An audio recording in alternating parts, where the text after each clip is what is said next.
শ্রীচরণ কমলেশু। আজ 15 বছর আমাদের বিবাহ হয়েছে। কোনো দিন তোমাকে চিঠি লিখিনি, চিরদিন কাছেই পড়ে আছি। মুখের কথা অনেক শুনেছ, আমিও শুনেছি। চিঠি লেখবার মতো ফাঁকটুকু পাওয়া যায়নি। আমি তোমাদের মেজ বউ, আমার মরণ নেই। সেই কথাটাই ভালো করে বুঝিয়ে বলবার জন্যেই এই চিঠিখানি লিখতে বসেছি। তোমাদের বড় বউয়ের রূপের অভাব তোমাদের মেজ বউকে দিয়ে পূরণ করবার জন্য তোমার মায়ের একান্ত জিদ ছিল, নইলে এত কষ্ট করে আমাদের সে গাঁয়ে তোমরা যাবে কেন? আমার যে রূপ আছে সে কথা ভুলতে তোমাদের বেশি দিন লাগেনি, কিন্তু আমার যে বুদ্ধি আছে সেইটে তোমাদের পদে পদে স্মরণ করতে হয়েছে। মেয়ে মানুষের পক্ষে এক বালাই। তোমাদের ঘরের বউয়ের যতটা বুদ্ধির দরকার বিধাতা অসতর্ক হয়ে আমাকে অনেকটা বেশিই দিয়ে ফেলেছেন। সে এখন আমি ফিরিয়ে দিই কাকে? আজ আমি এসেছি তীর্থে, শ্রীক্ষেত্রে, তুমি আছো আপিসে। 15 বছর পরে এই সমুদ্রের ধারে দাঁড়িয়ে জানতে পেরেছি আমার জগৎ এবং জগদীশ্বরের সঙ্গে আমার অন্য সম্বন্ধও আছে। তাই আজ সাহস করে এই চিঠিখানি লিখছি। এ তোমাদের মেজ বউয়ের চিঠি নয়। দুঃখ বলতে লোকে যা বোঝে তা তোমাদের সংসারে ছিল না। তোমাদের খাওয়া পড়া অসচ্ছল নয়। তোমার দাদার চরিত্র যেমনই হোক, তোমার চরিত্রে তেমন কোনো দোষ নেই যার জন্য বিধাতাকে মন্দ বলতে পারি। এমনকি তোমার চরিত্রও যদি তোমার দাদার মতো হতো তাহলে মোটের ওপর এমনি করেই দিন চলে যেত এবং আমার সতী সাধ্যী বড় জায়ের মতো পতিদেবতাকে দোষ না দিয়ে আমি বিশ্বদেবতাকেই দোষ দেওয়ার চেষ্টা করতুম। অতএব আজ আমি তোমাদের বিরুদ্ধে কোনো নালিশ উত্থাপন করতে চাইনি। আমার এ চিঠি সেজন্যে নয়, কিন্তু আমি আর তোমাদের ওই 27 নম্বর মাখন বড়ালের গলিতে ফিরব না। আমি বিন্দুকে দেখেছি।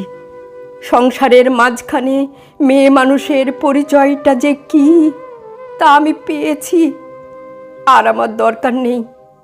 তারপরেও জেনেছি যে ও মেয়ে বটে, তবে ভগবান ওকে ত্যাগ করেননি। ওর ওপরে তোমাদের যত জোরই থাক না কেন, সে জোরের অন্ত আছে। সে আপনার হতভাগ্য মানব জন্মের চেয়ে বড় তোমরাই যে আপন ইচ্ছে মতো দস্তুর দিয়ে ওর জীবনটাকে নিজেদের পায়ের তলায় চেপে রেখে দেবে। তোমাদের পা অত লম্বা নয়। মৃত্যু তোমাদের চেয়ে বড়, সেই মৃত্যুর মধ্যে সে মহান। সেখানে বিন্দু কেবল বাঙালি ঘরের মেয়ে নয়, কেবল খুড়তুতো ভাইয়ের বোন নয়, কেবল অপরিচিত পাগল স্বামীর প্রবঞ্চিত স্ত্রী নয়, সেখানে সে অনন্ত। সেই মৃত্যুর বাসি এই বালিকার ভাঙার হৃদয়ের ভেতর দিয়ে আমার জীবনের যমুনা পারে এসে যেদিন বাজল, সেদিন প্রথমটা আমার বুকের মধ্যে যেন বাণ বিঁধল। বিধাতাকে জিজ্ঞাসা করলুম, এই জগতে যা কিছু সবচেয়ে তুচ্ছ তাই সবচেয়ে কঠিন কেন? আমাদের গলির চারদিকের প্রাচীর তোলা নিরানন্দের অতি সামান্য বুদ্বুদটা এমন ভয়ঙ্কর বাধা কেন? তোমার বিশ্বজগৎ তার 6 ঋতুর সুধাপাত্র হাতে করে যেমন করেই ডাক দিক না, আমি কেন আমার এই অন্দরমহলটার এইটুকু মাত্র চৌকাঠ পেরোতে পারি নে? তোমার এমন ভুবনে আমার এমন জীবন নিয়ে কেন ওই অতি তুচ্ছ ইট কাঠের আড়ালে তিলে তিলে মরতেই হবে? কত তুচ্ছ আমার এই প্রতিদিনের জীবনযাত্রা, কত তুচ্ছ এর সমস্ত বাধা নিয়ম, বাধা অভ্যাস, বাধা বুলি, এর সমস্ত বাধা মার। কিন্তু শেষ পর্যন্ত সেই দীনতার নাগপাশ বন্ধনেরই হবে জিত, আর হার হলো তোমার নিজের সৃষ্টি ওই আনন্দলোকের। কিন্তু মৃত্যুর বাঁশি বাজতে লাগলো। কোথায় রে রাজমিস্ত্রির গড়া দেওয়াল? কোথায় রে তোমাদের ঘোর আইন দিয়ে গড়া কাঁটার বেড়া? কোন দুঃখে, কোন অপমানে মানুষকে বন্দি করে রেখে দিতে পারে? ওই তো মৃত্যুর হাতে জীবনের জয় পতাকা উঠছে। ওরে মেজ বউ, ভয় নেই তোর, তোর মেজ বউয়ের খোলস ছিন্ন হতে এক নিমেষও লাগে না। তোমাদের গলিকে আর আমি ভয় পাইনি। আমার সামনে আজ নীল সমুদ্র, মাথার উপর আষাঢ়ের মেঘপুঞ্জ। তোমাদের অভ্যাসের অন্ধকারে আমাকে বন্দি করে রেখে দিয়েছিলে। ক্ষণকালের জন্য বিন্দু এসে সেই আবরণের ছিদ্র দিয়ে আমাকে দেখে নিয়েছিল। সেই মেয়েটাই তার আপনার মৃত্যু দিয়ে আমার জীবনখানা আগাগোড়া ছিন্ন করে দিয়ে গেল।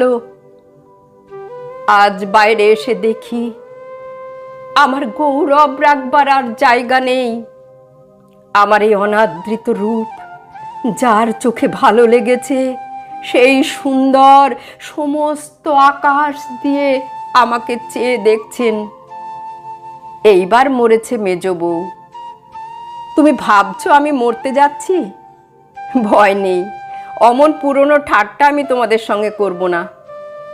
মীরাবাইও তো আমারই মতন মেয়ে মানুষ ছিল, তার জীবনও তো কম ভারী ছিল না। তাকে তো বাঁচবার জন্য মরতে হয়নি। মীরাবাই তার গানে বলেছিল, ছাড়ুক বাপ, ছাড়ুক মা, ছাড়ুক যে যেখানে আছে, মীরা কিন্তু লেগেই রইল প্রভু, তাতে তার যা হবার তা হোক। সেই লেগে থাকাই তো বেঁচে থাকা। আমিও বাঁচব। আমি বাঁচলুম। ইতি তোমাদের চরণতল আশ্রয় ছিন্ন মৃণাল।